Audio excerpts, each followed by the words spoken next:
Estas historias ocurrieron cuando los animales y las plantas eran personas. Ocurrieron cuando las piedras hablaban.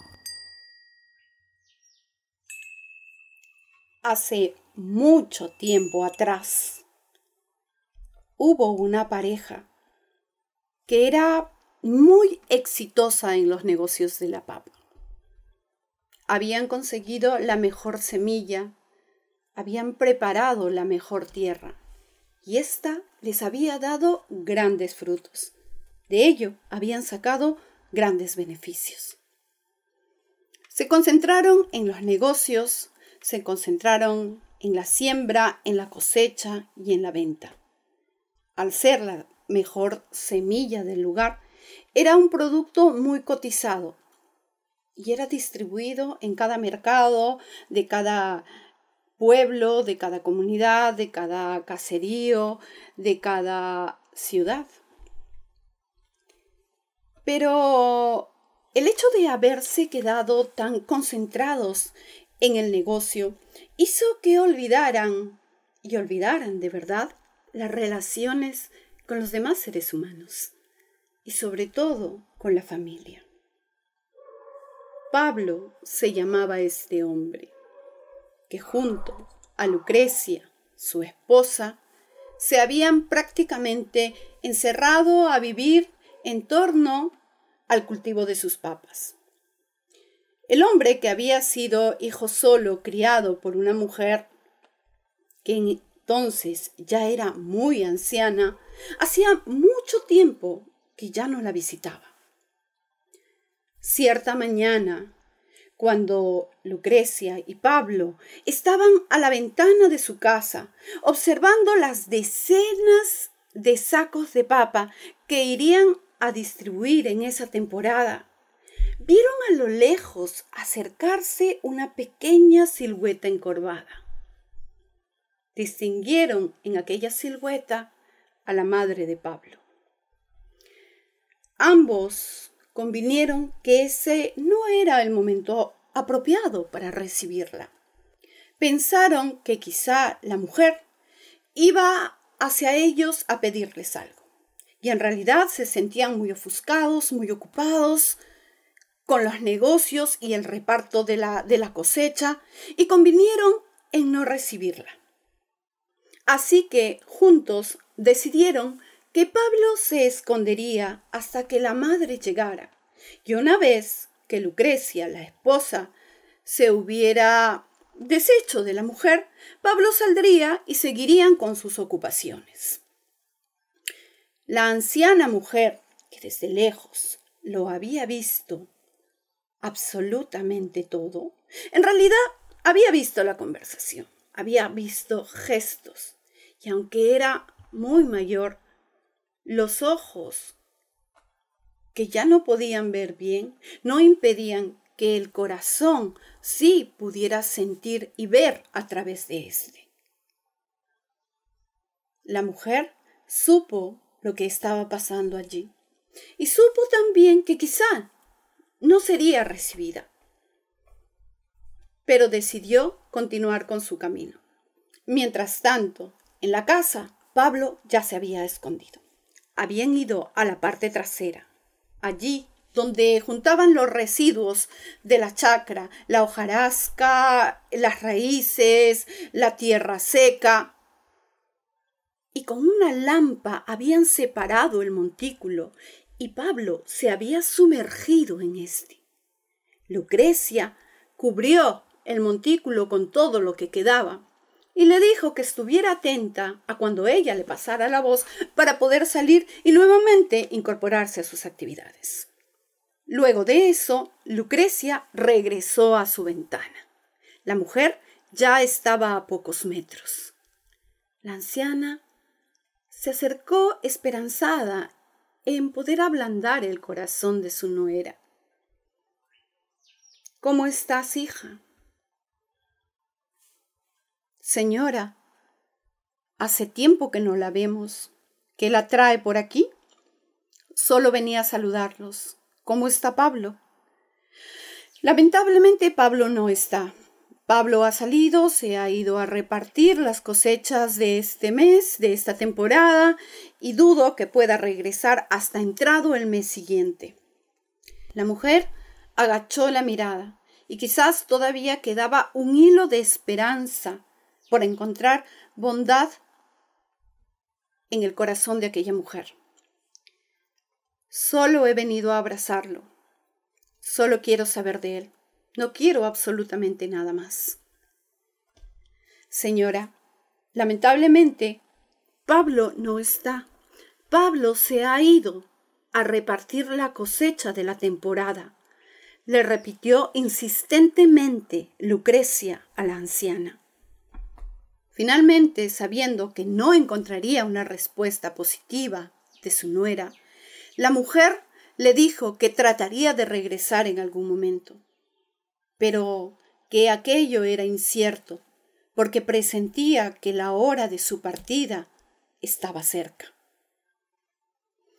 Lucrecia agachó la mirada y avergonzada comenzó a buscar entre los restos de papa que quedaban tirados en el piso.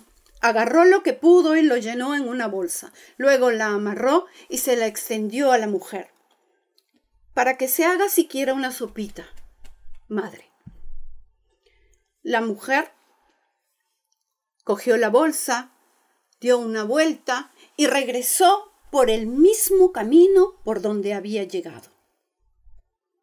Finalmente, cuando la anciana ya estuvo lejos de la mirada de su nuera, pudo llorar desconsoladamente. Dejó que sus lágrimas corrieran por sus mejillas.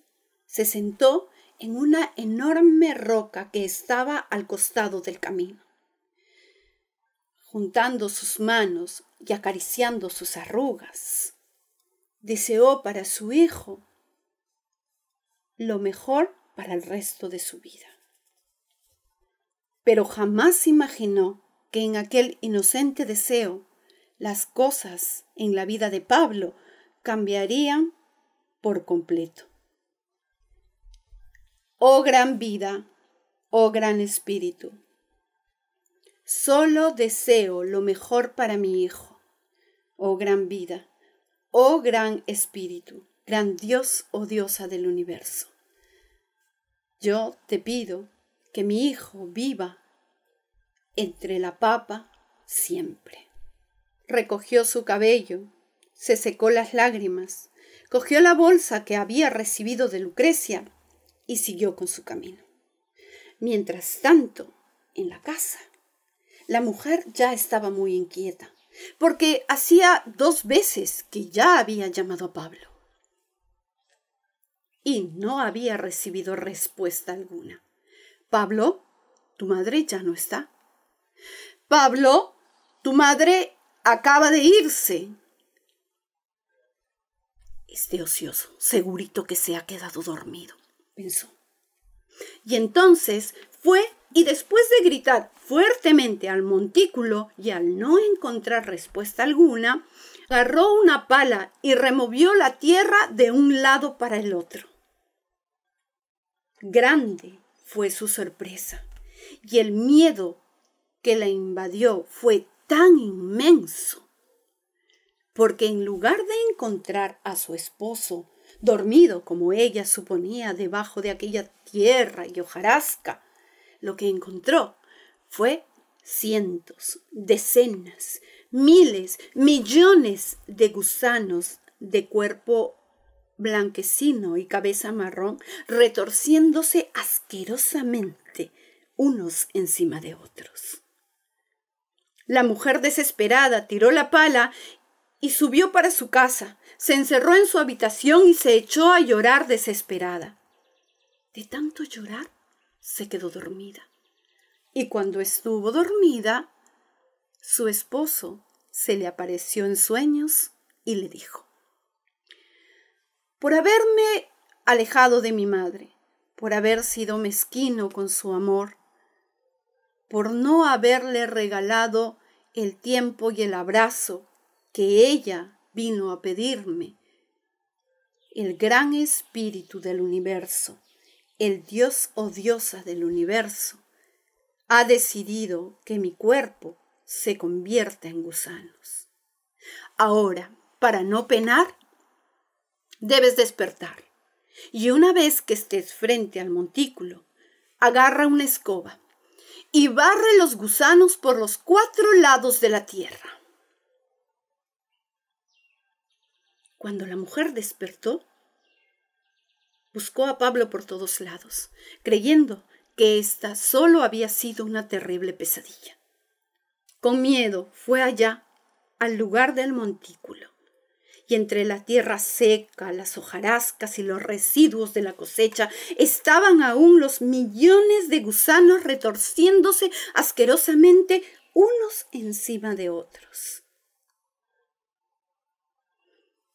La mujer, resignada y llena de asco, agarró una escoba y barrió los gusanos tal como Pablo se lo había pedido en sus sueños. Los barrió para los 4 lados de la tierra. Desde aquel día, cuenta la historia, que apareció sobre la tierra el gusano de la papa llamado utushkuro.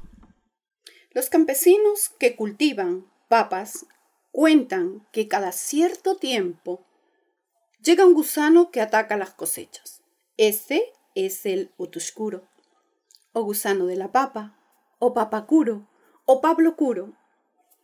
Pero que también existe un pajarillo que se llama utushpishko. Es la esposa quien se convirtió en un pajarillo y que llega a advertir a los campesinos de la presencia de este gusano. Cuentan también algunos campesinos que cultivan papas que el canto de este pajarillo es un poco particular, porque pareciera que su canto está lleno de vergüenza, advirtiendo la presencia de su marido que llega a perjudicar los cultivos de papas.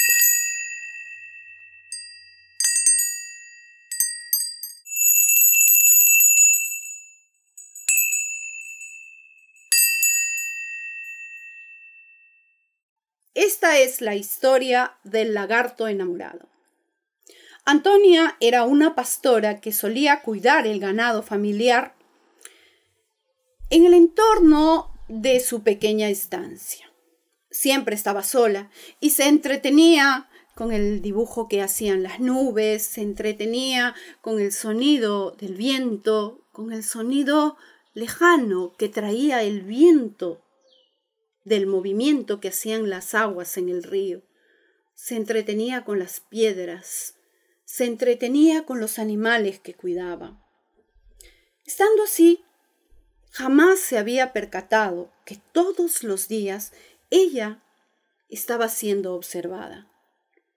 Pero ella no estaba siendo observada por alguien común y corriente.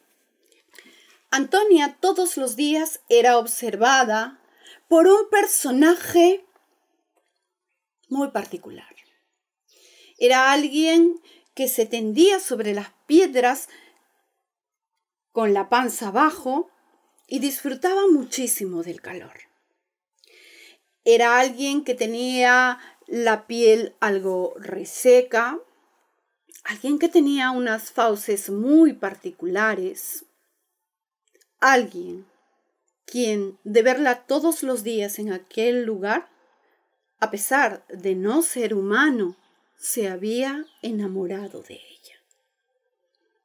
Cierto día, cuando Antonia estaba descansando y tomando sus alimentos, se presentó ante ella este extraño ser. Era un hombre alto, delgado, llevaba un colorido traje verde con algunas aplicaciones y colorcillos particulares que por algún lado brillaban. Tenía los dientes completamente de oro. Llevaba una larguísima corbata de colores, una chuspa tejida con hilos de oro, y tenía una manera muy particular para hablar. Ella lo supo cuando éste se dirigió a ella. Preciosa Antonia, la he estado observando todos estos días por aquí y quiero decirle a usted que me he enamorado de usted. Ustedes se imaginarán el terror que causó en la muchacha el ver a semejante figura frente a ella. Aquel sonido particular que hacía con la lengua, el bzz, la ropa, las uñas de oro, los dientes de oro, la chuspa tejida perfectamente con hilos de oro, hizo que se alejara. Pero, según pasaron los días, entre ellos se fueron intercambiando historias. La muchacha vio que este ser no humano no era alguien que potencialmente podría hacerle daño. Y así compartieron historias de piedras, de ríos, de sonidos del viento, de figuras de nubes. Él le contaba las historias de los hilos de colores, de las piedras debajo del río. Y así creció en ellos no solamente una gran amistad, sino que llegaron a enamorarse. Convinieron en que la muchacha le contaría a sus padres sobre aquel enamoramiento y que él bajaría hasta el pueblo a pedirla en matrimonio.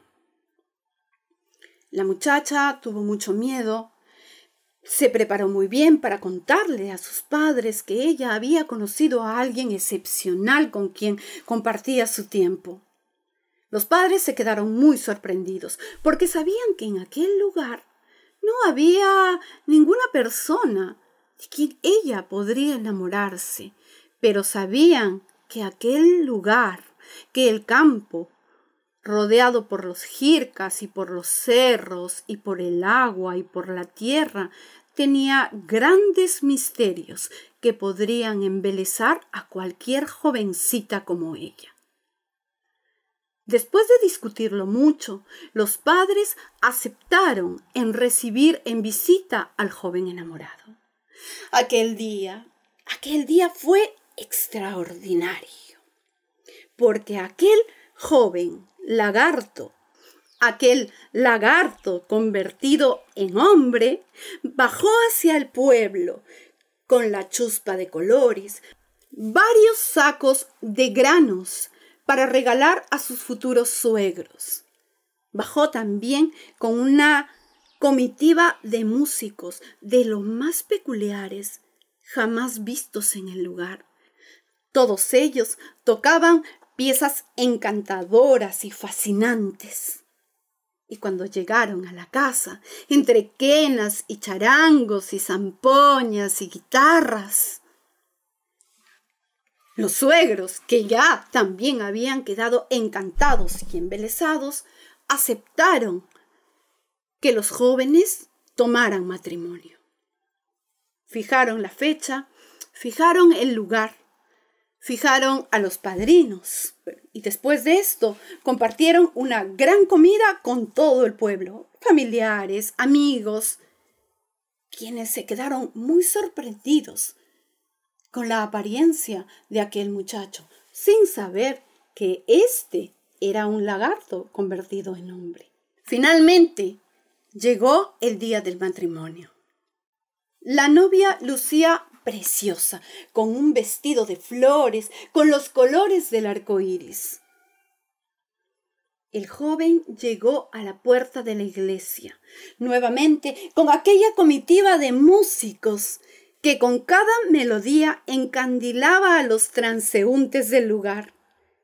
Al compás de la música, los invitados se abarrotaron en la puerta de la iglesia, ingresaron, tomaron sus asientos y esperaron a los novios. Estos llegaron tomados de la mano. Hicieron su paso hasta el altar y cuando estuvieron frente al cura, a punto de dar sus votos en matrimonio, pasó algo muy pero muy particular. Nadie sabe cómo ni de dónde apareció un gato. Sigiloso, rodeó el lugar y luego, por la parte principal de la iglesia, se dirigió directamente hacia el novio. Cuando el muchacho se dio cuenta de la presencia del gato, gritó desesperado. Comenzó a correr por todos los rincones de la iglesia, y en aquel correr desesperado que despertó la sorpresa de todos los invitados, el muchacho finalmente perdió su apariencia humana y terminó convertido en lagarto. Luego, este lagarto desapareció por algún lugar de la iglesia, por algún agujero o alguna puerta que nadie supo encontrar. Durante días, el pueblo trató de entender qué es lo que había sucedido. La muchacha, triste y decepcionada, lloraba día y noche. Y de tanto llorar, de sus lágrimas se formó una enorme laguna. Y alrededor de aquella laguna dicen que creció una hierba llamada chichipa o yuyito del amor, que dicen que sirve para curar heridas de amor y males del corazón. La leyenda no solamente es de un lugar, la leyenda es elástica, como caminante. Las leyendas y los cuentos caminan, viajan.